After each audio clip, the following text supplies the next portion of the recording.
Hey y'all, it's K-Bird Tweets, and this is Peace, Love, and Baseball.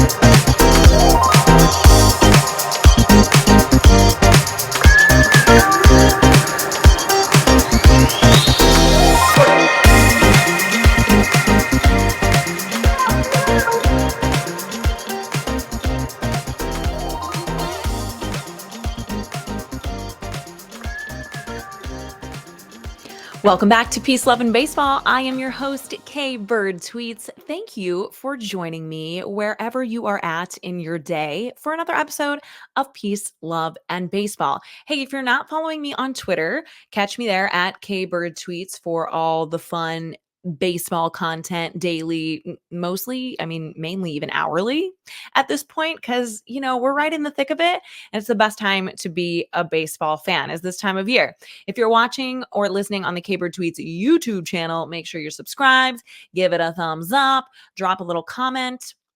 Make sure that you're, rate, reviewing, subscribing on whatever podcast platform you might be listening on. And the best thing that you can do if you're enjoying this is share it with a friend, because the best recommendations, first and foremost, always come from trusted friends, trusted sources.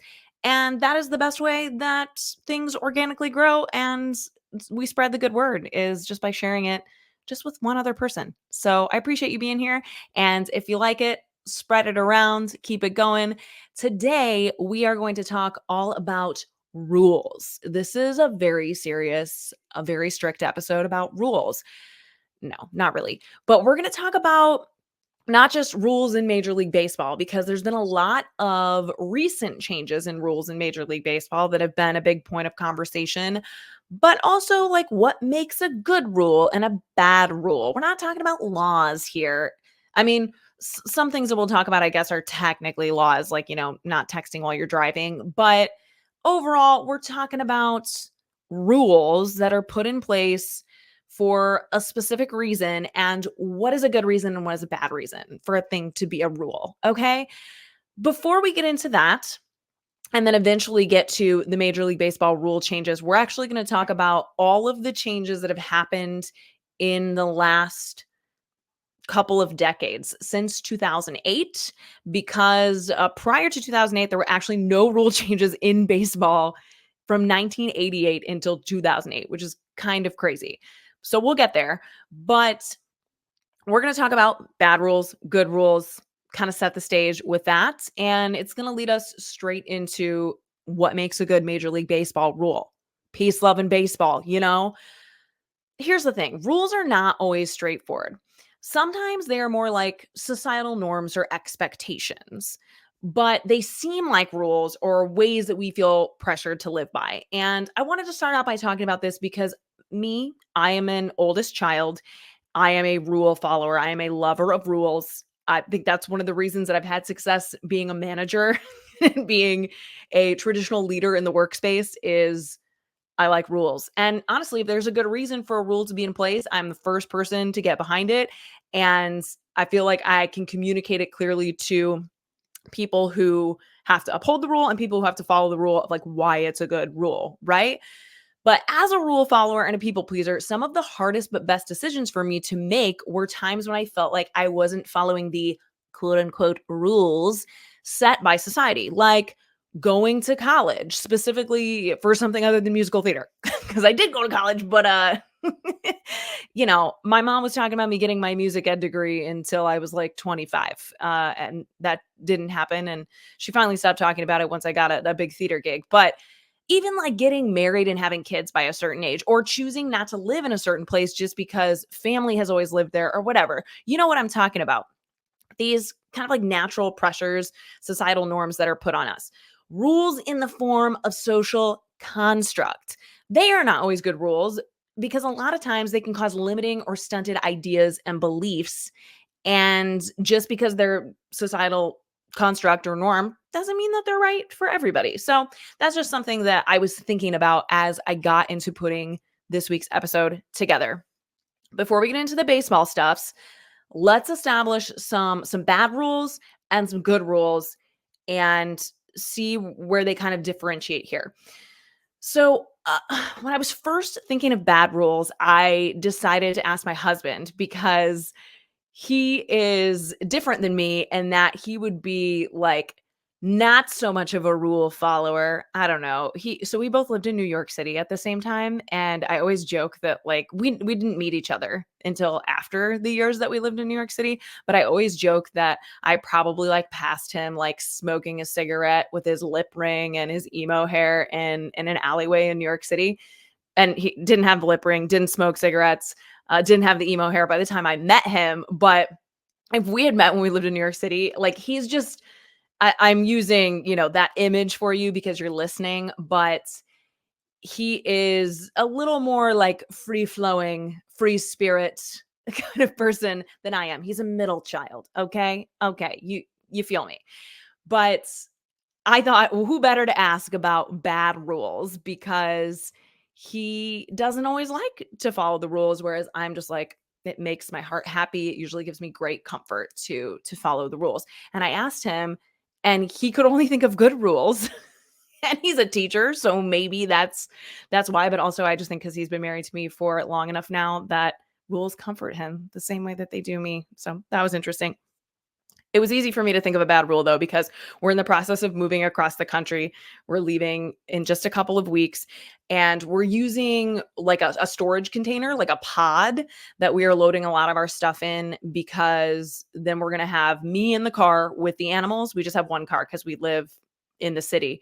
And we'll get a second one once we move out there, but we just have the one car, me and the animals in the car. And then my husband is going to drive a truck with the rest of the stuff that like we can't be without for like a week or two, because the way that the pod services work is they got to be picked up like a week before you're going to leave. And it basically is like 8 business days until it's going to get to where you're at. So you have to be able to be without the stuff in the truck. And there's just more stuff that we can fit in our car than we have to be without the stuff. Right. So we got to use the storage pod. Back to the point. And the area that we live in will not allow us to have this storage pod, which is no bigger or takes up no more space than a car on the street, without a dumpster permit, which I get because it's like kind of the size of a dumpster. It's not as wide as a dumpster. But it's not just the permit. Like it should be easy to get the permit, right? Like I was prepared to pay $100 or something, like whatever, I'll jump through your hoops. No, they wanted the company to jump through the hoops, and they wanted this massive international company to like fill out a form, give them a bond, and like do all of these really odd specific things when the form was not even for a storage container, it was for a dumpster. And they wanted the company to pay them money, or to me to be able to, they're like, you can pay the company, but they have to pay us, blah, blah. It was just a logistical nightmare. And we have a driveway, but it's like back through an alleyway. So this pod they can't bring it back there. Right. So yeah, the day before we're supposed to get the pod delivered, I've been trying to get in touch with them all week. I really was on it. But there was a lot of confusion around what they needed from me, clearly, to get this pod and get everything squared away. And that is just back to the point of the episode. It's a bad rule. The reason it exists is for them to make money and for them to make it difficult for you to have some kind of structure like that out on the street, because they don't want to deal with other residents complaining about it. And they would, because I have a really grumpy man who lives across the street from me. You know him because he exists in every neighborhood. He sits in his driveway all day long, looks straight into my front window. Yeah.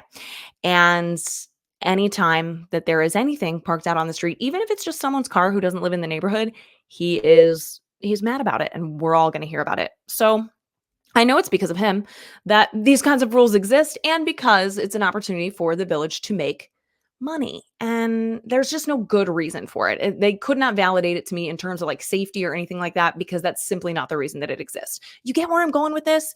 Another similar kind of bad rule, just purposeless, no point, no value, is in-office requirements for certain jobs. It's a big point of conversation right now, right? A lot of us have had remote jobs or at least hybrid jobs, and I kind of thought it was over, like the wave of bringing people back into the office. It's not. No. So companies are now starting to require people to come back into the office more frequently. And listen, for certain jobs, I think that's absolutely necessary, or maybe not even necessary, but there's a certain level of value to it. But for other jobs, there's not even is there no value to it, there's actually negative value to it, because the nature of a job where you sit and stare at a computer all day and you're being timed and you are having to be super accurate and they're tracking all your metrics, and it's a very individual job to come in and be in an office. And when you go in and you're in the office, you don't talk to anybody. You can't look away from your computer. You can't stop and talk to somebody on the way back from the lunchroom because you're you got to be at your desk doing your job. And so again, less productivity. It really just makes you feel weird and awkward because you just have to sit in a space that you're not comfortable in. I could go on, but you get what I'm saying. It's for control. It's for reasons that are beyond our understanding, because of the fact that they're not for the value of the employee or even for the employer directly, in the sense of actually enhancing the employee employer relationship. There's some like overarching, I don't need to get into that right now, but you know what I'm saying. There's some other reason, hidden agenda kind of stuff. And any hidden agenda rule, nope, absolutely not. My husband actually did want me to put this one on here because, again, coming back to the area that we live in right now, just for another 2 weeks. So if anyone living where I live hears this and hates me, I'll be gone soon. But there are like parks and baseball fields, and we used to take our dogs to play like out in the outfield of the baseball field. And our one dog just really loves to play ball. So she wants you to throw the ball. She runs super fast. She absolutely loves it. It's like her favorite thing to do. If she could do that every morning for 15 or 20 minutes, she's the happiest animal on earth.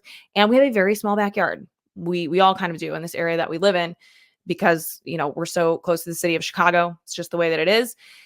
But yeah, we got told all of a sudden that we were not allowed to bring our dogs there. And it was not a thing when we started bringing the dogs there.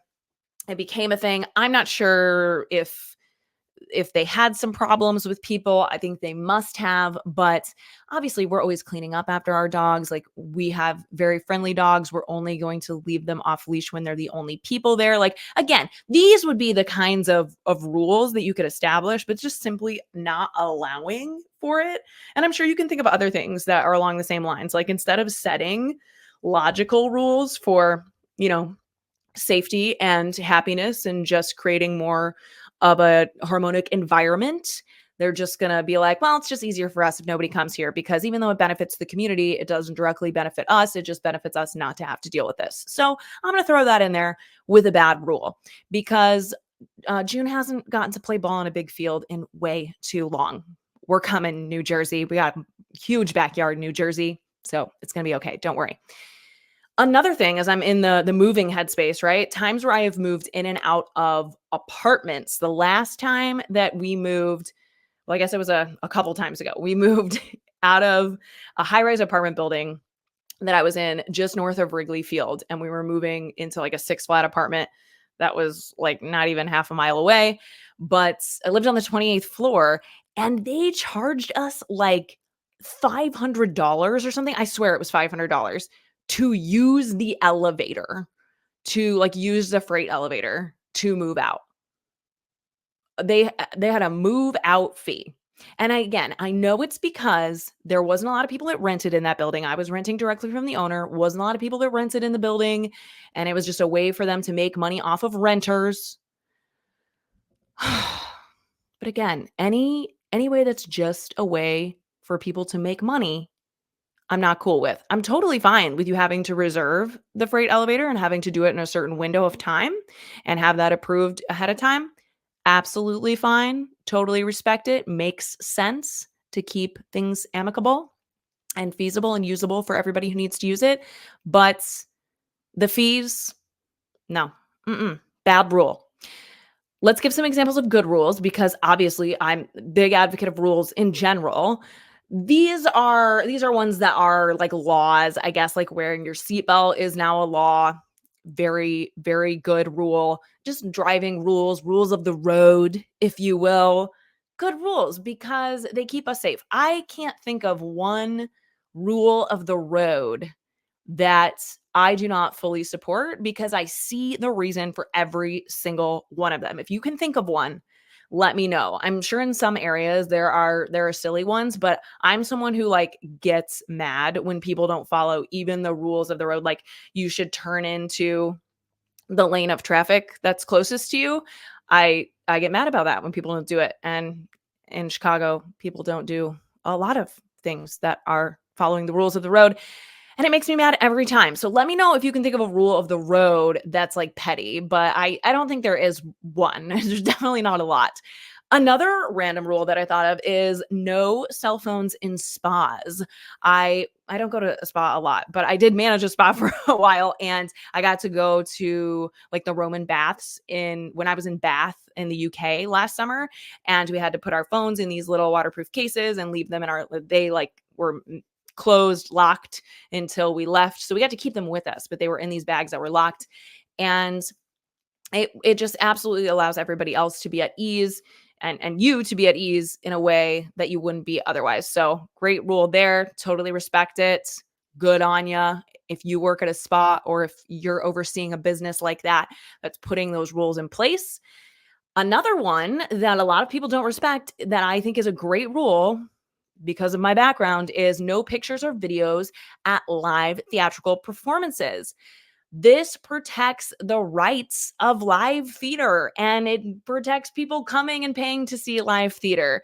So even if you're doing a community theater production and you're posting videos of a production of it, not great. You're not supposed to do that. And there's a reason for it because we want to keep people paying and coming and really finding the value of live theater. Great rule. I'm here for it. If you haven't seen the video or heard, because it's more like hearing, if I remember correctly, the video of Patti LuPone when she was in Gypsy, like over a decade ago, when someone was taking pictures and or video at Gypsy and she stopped the show and called them out. I'm going to find it on YouTube. I'm going to link it in the show notes because she is my queen. And oh man, it's the best. It's the best example of somebody just being put in their place for not being generally respectful and following a good rule. Okay. Another great rule is that, you can't like physically harm someone without getting in trouble for it. All kinds of things like that. I guess we're getting more into the legal frame of reference here. No cell phones in class. My husband was telling me, like, the kids can't have their cell phones or their Apple Watches in class. Good rules, because obviously that's a huge distraction and they can be looking up all kinds of things. And yeah, I mean, there's plenty of good rules. I could go on and on, but let's get into the rules of Major League Baseball because there's tons of them. We're not going to get like into the nitty gritty of rules. Maybe we'll do a second series episode of this, a two-parter where we can talk about some of like the weirdest rules in baseball that we don't see come up a lot because that would be really interesting. But for now, we're going to talk about the rule changes that have been implemented since 2008. And prior to 2008, there were no rule changes in baseball from 1988 to 2008. I'm going to tell you the last two rules that were implemented before 1988 when nothing was changed for a while. So in 1978, the rule was put in place that a pitcher can't throw at the batter. I don't know why this needs to be a rule. Like I don't know. So I guess back in 1978 and any of you who were there in baseball fandom in 1978 are like, yeah, Kelsey, that's how it used to be. Get with it.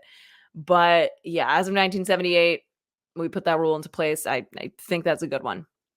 In 1988, the rule was put in place that catchers must wear protective helmets while on defense. Another good rule. Kind of surprised we had to make that a rule. But again, some rules are put in place because one or two people didn't just use common sense, right? And those are rules that are kind of frustrating at times, but like you can see why they're necessary. All right, new Major League Baseball rules since 2008. In 2008, Major League Baseball added limited instant replay to be in effect for all games starting August 29th of 2008. So this was actually in the middle of the season. Limited meaning for home run calls, fair or foul territory. So we've been able to challenge whether a home run call is fair or foul all the way back since 2008. 2014, runner attempting to score may not deviate from his direct pathway to the plate in order to initiate contact with the catcher or other player covering home plate. The catcher cannot block the plate without possession of the ball. So that's when we definitely see come into play from time to time is the base paths rules and the catcher's interference blocking the plate, specifically without possession of the ball here in 2014. 2016, slides on potential double plays will require that base runners must make a bona fide attempt to reach and remain on base. You got to slide in there and you got to hang on. 2017, pitchers are no longer required to throw 4 intentional balls to walk a batter. Manager may now ask the plate umpire to let the batter go to first base. This was one that I was surprised when I opened this conversation on Twitter that many of you were not a fan of. And the baseball purist in me gets it. I'd love some more insight if you're one of those people that doesn't like this rule because I don't know. I think like I get that more than anything, it just speeds up the game, but it also saves the pitcher from having to throw. It saves the catcher a lot of work, which I think is where I'm probably like more empathetic to it and just thinking like it's kind of a safety and a effort sort of a thing of like why waste the effort, why waste the energy, why waste the time too, honestly. And it's a little bit more of a respect thing, but I guess there is that respect of seeing that guy stand there and take 4 pitches as far outside as you can throw them with your pitcher still hanging on. So I don't know. Ooh, actually, as I'm talking about that, I'm seeing where like, yeah, he still has to throw 4 balls, right? What if he does throw a wild pitch or something? And obviously a lot of times when you walk somebody, there might already be guys on base. You don't want to do more damage. I don't know. Okay. Talk to me about it. Drop in the comments. Let me know your thoughts about the intentional walk rule that changed here in 2017. Along with that rule, pitchers must face a minimum of 3 batters in appearance or pitch to the end of a half inning. That is something we see come into play all of the time. And then in 2020, some stuff happened because there were temporary and COVID-19 pandemic rules added for the shortened season. So there was an extra inning runner on second base automatically, the ghost runner. That one stayed. There were 7-inning double headers, which stayed into the 2021, maybe even the 2022 season, I think. 7-inning double headers. And then the postseason expanded to 16 teams for the 2020 season specifically. And there was a universal DH during the 2020 season as well. In 2020, we also saw the draft lottery implemented to discourage tanking. In 2022, or I'm sorry, that was in 2022. We saw the draft lottery implemented to discourage tanking. We also saw the National League officially adopting the designated hitter as of 2022. The postseason, which had gone back to how it was prior to 2020, was now expanded officially and permanently to 12 teams. The base size has increased in size from 15 to 18 inches. And then this is actually, we're moving into 2023 now. The defensive shifts are banned. The extra inning runner on second base from the 2020 temporary rules is made permanent. The pitch clocks are implemented in 2023, and pitchers are allowed 2 disengagements per plate appearance without a penalty. So quite a few there. 1, 2, 3, 4, 5 big rule changes in 2023, which we talked ad nauseum about at the beginning of last season. But now that we've seen them a full year in play, it's a little bit easier to analyze and break it down and form an opinion on it. So before we wrap up today, I'm going to talk about the worst, in my opinion, the worst rule changes of the past decade or so, almost 2 decades. I don't know why I can't just say like the past 20 years. And the best. We'll finish up with the best because we always like to finish on a high note. By the way, if you are looking for a little more discussion around this, but also the Cardinals, we do our weekly STL Cards 2024 season scrapbook episodes here at Peace, Love, and Baseball on Sundays. But that's in your podcast feed as well. If you're looking for more Cardinals content, I was also on the Rambling Redbirds podcast with Jake Wood. And we talked about this a little bit along with a bunch of other stuff about what's going on with the Cardinals right now. And that was a lot of fun. Very fun conversation. Very fun time at the moment to be a Cardinals fan. So I'll link that in the show notes too. And you can check it out. So the worst, I'm going to give you two. Two of the worst rules, in my opinion, are the ghost runner. And it is because, kind of like we established with our other bad rules, the reasoning behind it is to shorten the game, right? Which makes it, I guess it makes it easier on the players, because the game could be shortened, but it takes away from the integrity of the game. I don't love that. And I feel like it just makes it easier for TV and the convenience factor of it for people who are not the players was something that came into play with this decision being approved more so than anything else. And if you have seen it through a 0-0 game or a tie game, a really close game, regardless of what the score is, I don't like to see that ghost runner out there for the sake of just like, okay, let's move this along. Let's get this over with. I don't love that. And I'll talk about the pitch clock real quick, even though it's not going to make my worst new rules list, because I get that we were at a point with it that, again, it's not changed baseball from what it was at one time. But the nature of how the game has evolved and how pitchers have evolved without some kind of structure there, it was at a point that there needed to be something to kind of tighten it up. I still think it makes it easier for TV and all of that stuff more than anything. But the pace of the game, I get it. It doesn't feel as dramatic as I thought it would. But there are times when I'm at the game that I don't love it.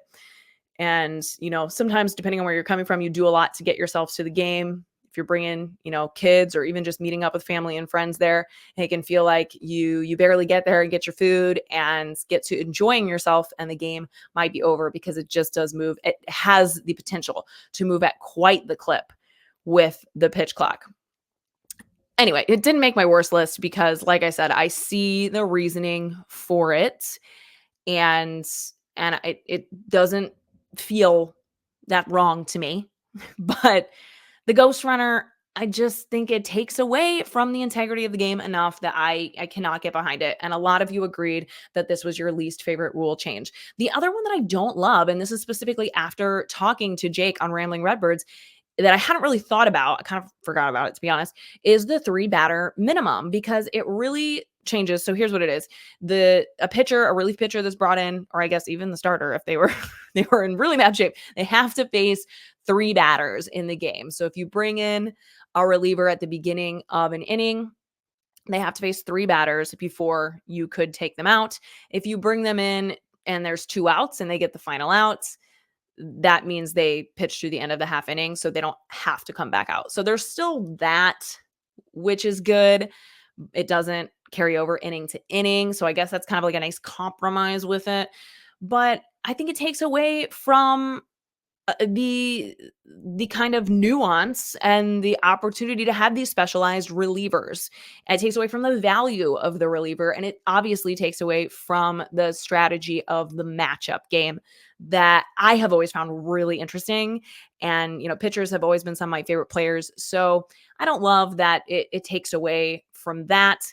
Obviously it speeds up the game, and that is the reason for it. So again, like, is there another reason for it other than that? Let me know if you think there's like a better reason for it, then it speeds up the game, because that's, I think, why I really can't get behind these 2 rules. Is the number one reason that they were put in place and that they were agreed upon is because they speed up the game. Ugh. And I don't know, like, I understand attention spans are shorter. I understand everyone is watching 15-second TikToks, and it's why I can't get on TikTok, because I just would lose my mind. Like, it gives me anxiety just thinking about being on TikTok, and I've never been on TikTok. So I don't get it. I am outside of the norm in that regard. And so maybe I am here too in regards to how I would like to consume baseball. But let me know what you think. Maybe I'm just my old curmudgeon-y self, And we're all entitled to our opinion, but those are my two worst rules. My two best rules since 2008. I might surprise you with this one, but I do like the universal DH. I have fully embraced it. And I'm going to tell you the number one reason that I have is because it is what gave us Albert Pujols as a St. Louis Cardinal again in 2022. I'm just going to be honest with you. That is easily what sold me on it. But I do also like and appreciate the fact that it allows both pitchers and hitters to maximize the potential of their career at certain points. And, especially with the epidemic of pitcher injuries that we have right now, hopefully it is helping pitchers avoid other injuries. I mean, we've seen pitchers, Adam Wainwright had a super gnarly batting injury that kept him out for, I think, an entire season, maybe even longer at one point. So with his Achilles. So yeah, for those reasons, I'm on board with it. And also for the pure entertainment value, like, yeah, nobody wants to see a 100 career hitter hit. I completely agree with that. And so it does just make it better in terms of offensive entertainment value as well. And that is the easier side of the game for the majority of fans to get excited about. So I totally get it. And I'm on board with it. The other rule that I obviously really like, and I think everybody does, is the instant replay. Not only do we have the instant replay for home runs, fair or foul now, but you have the challenges that were implemented. And that actually wasn't on my list. So I'm not really sure when that was implemented, but it was rather recently, probably in 2022. And yeah, you can challenge a call now. Each team has a designated number of challenges. You get another one if you get to a certain point in the game, and you lose your challenge if you were wrong. You keep your challenge if you were right, so it's not held against you if the umpire makes the wrong call. And again, the reason it was put in place is to better uphold the integrity of the game, which I am always here for. And obviously, it doesn't speed up the game at all. If anything, it slows it down. But this is also why I think we can find a compromise. And I'm going to wrap up the episode today with this. We can find a compromise, friends and fans. I know a lot of people want robo-umps. I don't know entirely how I feel about that, and I haven't formulated my opinion well enough to articulate it to you, but there's something I don't like about it, and it absolutely has to do with me, again, being old, not being on TikTok, thinking AI is going to ruin us all. But I do like the challenge system, and I went to a AAA game in March, and I saw the challenge system that is being used there. It doesn't slow down the game. It's very efficient. People get really into it in the game the same way they do when a play is challenged. And I think that's a good compromise. I think that's a good middle ground. And if we could start there, why not do it as soon as possible? So Rob, if you're listening, Rob Manfred, talking to you, let's leave the robo-umps on the table for now. We'll just leave it on the shelf. We'll come back to it. But let's get that challenge system put into place, because I think that will just make everybody happy. And it's another form of engagement and excitement around the game of Major League Baseball. Kelsey Bird for commissioner in 2028, it's like 2035 or something that Rob's going to be gone. I'm just kidding. I have zero interest in being commissioner because I really want people to like me. Anyway, Wes McKinney, if you're listening, my good dear friend Wes McKinney told me that I would make a great politician if only I didn't care about people liking me. And he is 100% correct. So I'm going to wrap up today with that. Thank you again for joining me. Like, comment, subscribe, join in the conversation. We're going to get back to some team feature episodes and all kinds of other fun stuff. I mean, we're not even a third of the way through the season yet. So thank you for joining me. And I look forward to seeing you next time on Peace, Love, and Baseball.